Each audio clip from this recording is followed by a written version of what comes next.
Good evening, ladies and gentlemen. Welcome back to the What Life. We are thick in the middle of the Zwift Games. This is the second sprint race, the Jurassic Coast. We're going to talk about punch this evening, guys. That is my punch up on screen. It's recently elevated from roughly 50% up to 72, 71 or whatever. Getting there. Anyway, let's roll. A few things to point out this evening is I actually have my girlfriend Paris Wood, who is cycling in this race as well. I finally managed to convince her to come do some Zwift racing. She'll probably hate me for saying this, but she is a cycling influencer over in the Instagram world. And Zwifting has been something that I kind of, obviously she just prefers I don't spend too much time talking about it, but I finally convinced her to dive in on a race, so then it becomes, conversational for us both. And anyway, this is a Zwift race, Cat B, which is the second race of the Zwift Games. I've convinced her to join in with, and she does phenomenally well. And guys, watch her out sprint me at the end of this event. If you wanna have a bit of a laugh, you can probably just skip. Not a laugh. I mean, I respect her as a cyclist and everything. But I will also say, there's however many riders there are in this, like 90 odd riders. She is the only woman taking part in this race. I didn't tell her that at the time when she signed up. But yeah, she puts in a great performance, and you can compare on both efforts when it comes to the sprint at the end if you'd like to. Anyway, this is a perfect course to discuss punch and what it means, what it is, how it works, and also the big debate on whether someone who has 100% punch in Cat B, are you actually more of a sandbagger than you think you are? It tends to be guys that, the guys with the big punches are the guys that win the races. You can probably throw them into, I guess, the category of, well, it's hard to completely categorize someone with a 95 to 100% sprint punch as a sprinter, because there's many more elements to it. But the reason it's important for this course is because it's so rolling. So again, 21 kilometers for this course. It's Jurassic Coast. It combines a couple of different loops, a couple of different routes. 280 meters, so there's a little bit of climbing. There's a little bit of a climb. We go through the Titans Grove KOM, but ultimately it's all these little rollers that you can see on the bottom of my power chart, just those little red spikes. That's effectively what your punch is. How high can you get those, how long can you hold those on for once they are up. And if your general speed is kind of mid to mild in the pack, and then you're able to punch hard, really fire your watts up and sustain it, ultimately just think, your sprint finish, can you really put in a 1100, 1200, 1300 watt sprint and hold it, then you're going to have a good punch score. And it tends to be, if you dive on Zwift Power and you look, and this is from Zwift Power, guys, I'm not sure if this is a figure that you get through Zwift alone. So this is us doing the Titan Com. I can't remember whether it was reversed or whether this is the normal way up, but Titan Grove Reverse Com, I think is the one. But this is where we actually lose Paris off the front group, but she does phenomenally well anyway, and she dives in with a group otherwise. And you might see me flick between screens, just trying to keep an eye on how she's doing. You'll also see me dropping her a few messages, as well as messaging a few other people in the group. And the reason this ride kind of ends up being a bit of a disaster for me was chatting to one of the other guys, someone that I haven't actually spoken to before, but just chatting to him in the race on DMs, and eventually I convinced myself in my head that it would be great to do an attack from a long way out. And part of that was because I felt, doing a Zwift race, this was I want to say like a Friday lunchtime, or a lunchtime maybe on Thursday lunchtime, so maybe 1 p.m. I think it didn't, there was 85 riders, which is a reasonable field, but it's not super kind of laden. There's not like tons of people, so it felt quite manageable. And because of that, I didn't actually feel like it was overly taxing during the ride. I felt like my punch, like I said, it's developed from 50% up to 72% or 71%. I think it might have dropped, so I've done a few longer rides. And I feel like I was able to, I felt like I had so much more in the tank, and then I obviously made a few silly decisions based on a conversation with a few other riders, which is hilarious. But I will say my only kind of caveat to this whole thing is that I wanted to try an attack from about, I think I do it from about 1.5 kilometers out, and I wanted to attack the group for the sole reason is that I've never done it before, guys. I wanted to be that guy. I wanted to be that guy that can attack a group from 1.5 kilometers out at the end of a ride and just take it home. Turns out I'm not that guy. It's not that it's not that I necessarily thought I was that guy, and you'll see how it plays out. And there's a few reasons it doesn't quite pan out the way I thought it would, which I will dive into later. Rolling through the first half of this course, though, you can obviously see on the power chart at the bottom that these little rollers just really kind of require you to like kick in and dog up and just kind of put these little kicks in. And we had a great group. I want to say there's like maybe 40, 50 of us up front. So, you know, sorry, let me correct that. Maybe about 40 of us up front.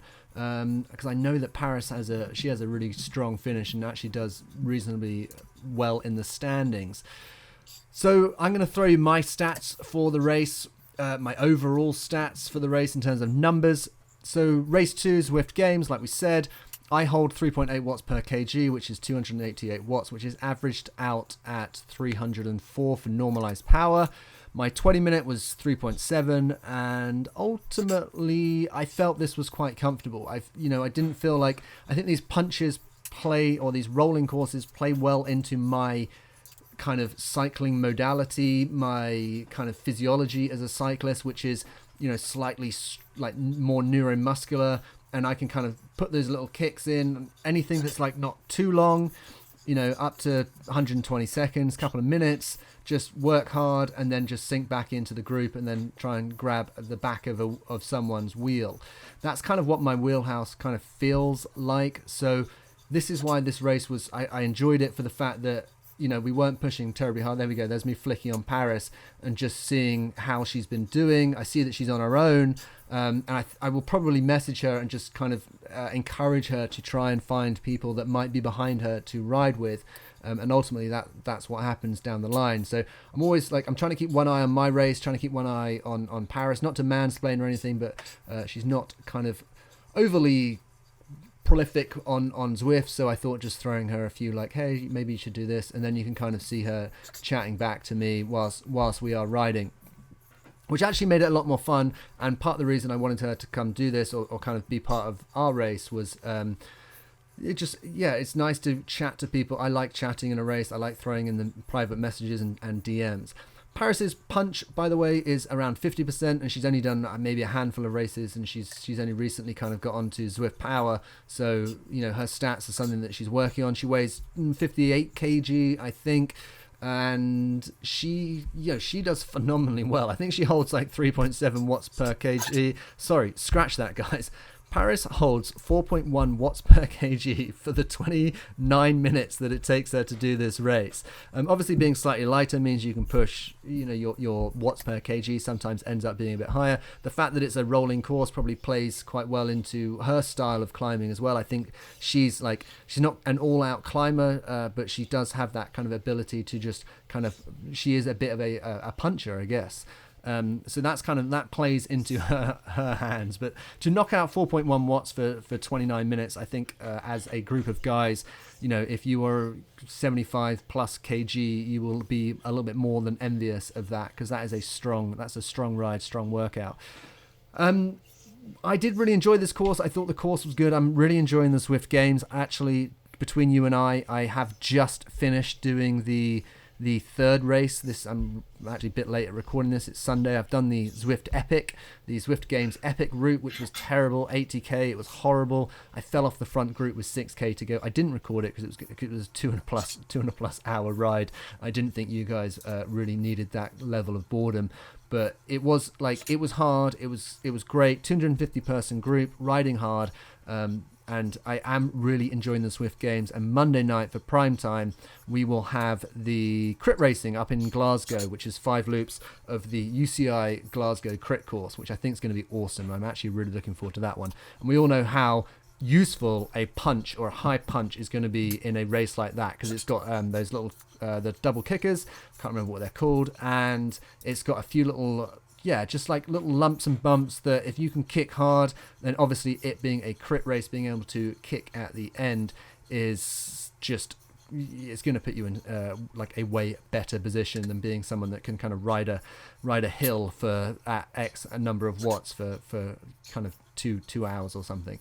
But this is the interesting thing is, as I flick down the list of people and review their punches, our first place guy in this race, his punch is like 95%. The guy in third, his punch is, I think, like 94%. So, you tend to get the podium guys. I've only skipped out the second guy because I had a quick look at his numbers, and sometimes it doesn't quite match up, and I don't want to go there. That's not what this video is about. But it's something that is definitely, it's hard to say because you can work on it. Obviously, if you do like 40-20s and things like that in a training session, that's definitely going to help your ability to push the watts, come back down, recover quickly, push the watts, come back down. You keep repeating that. You're going to get that neuromuscular strength. You're going to get that anaerobic fitness that kind of builds and helps you in terms of being able to punch that little bit.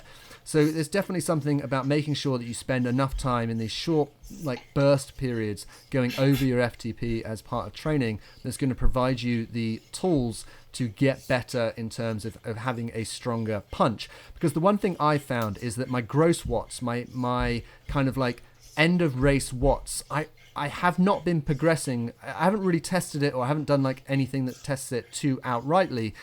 I've been around that 300 watt mark for an FTP for what feels like ages now. And the thing is that I don't feel like all this training is meaning that my FTP is kind of edging up as such. It more feels like the watts I can hold under 300, I can do for longer. So although I haven't quite managed to, and part of that could be, the way that I'm training and the level of fatigue I have. I'm sure if I had a few days off and tried to do a solid FTP 20-minute test, I might be able to bump it up. But the one thing I have been able to notice is that the watts that I can hold under my FTP, I'm holding for longer. And obviously, yeah, like I think top end watts are obviously the hard thing to develop. That kind of gross watts, that mass power is quite hard. Anyway, this is where my race starts going a bit shoddy, because what happens now is I dive in the DMs to someone that did this race a few days before this, and he was earlier in the race. He talked about how someone had had attacked from about a K out. I wasn't necessarily feeling good, but I wasn't feeling horrible, so I sat at the back of the group. I did ask him whether he wanted to come with. He said no, his legs were shot. So I moved to the back of the group, guys, and then I just try and fire a whole shot in. So this is me, just attacking the group here. The problem is that the guys, if you look at the watts on the right, everyone covers it straight away. Tons of people cover it. And my attack, although was probably not hard enough to get kind of away and out of that draft, is effectively moot. I probably should have gone, again, this is something that, if I had a higher punch, I probably could have kicked a few seconds further ahead. I just thought, why not, guys, make it a little bit more entertaining, make it a little bit more fun, rather than just trying to sit in the pack and wait for a sprint, which we can do any day of the week. The opportunity for me to attack a front group in a Cat B race does not come around every day. And this is exactly why it doesn't come around every day, because I'm not very good at it. But I thought, you know what, this could be a good learning experience. You can't expect to be good at something if you've never done it. So now I know that attacking from this range probably isn't my forte. But I also know that it wasn't horrible. I wasn't horrible at it. I think if the situation was slightly different, it's just, yeah. Ultimately, I'm not the cyclist that could necessarily do that just yet, but I did enjoy trying. I worked really hard. My heart rate hits like the super dupers that I'm really happy with. But the problem is that the group covered it really well. You can see that a few guys have dropped off that front group. So, the fact that I moved or helped move that group forward before they come into the kick, obviously they blast right past me because they're all moving as a strong group forward.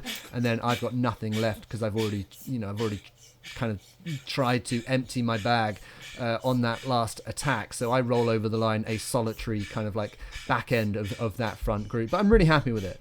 It was at this point I decided to switch over and watch Paris's sprint, and this is how it should have been done. So I flicked over to Paris, and she's obviously in her group, which was the group directly behind our one. Just a few little messages, just trying to be like, okay, right, you've got this along till the end, blah, blah, blah, now would be a good time to go, blah, blah, blah. Not trying to kind of mansplain it again, like I said, but she hasn't ridden in Zwift at all. She doesn't really know any of the courses, so kind of just giving her a bit of feedback. So I was trying to feed back into her, being like, okay, well, you've got this long to go. As soon as you get to that bridge, just go for it. Or after the bridge or wherever, this corner basically. But I don't really think she needed it because she actually times this perfectly. She's got a big fear of like sitting at the back of a group. She always likes to be mid-front group. I'm sure that might change, but you can see her just kick in, guys. This is a 58 kg lady just absolutely nailing the sprint. I think she ends up kind of maybe 37th or 36th in the race, which I think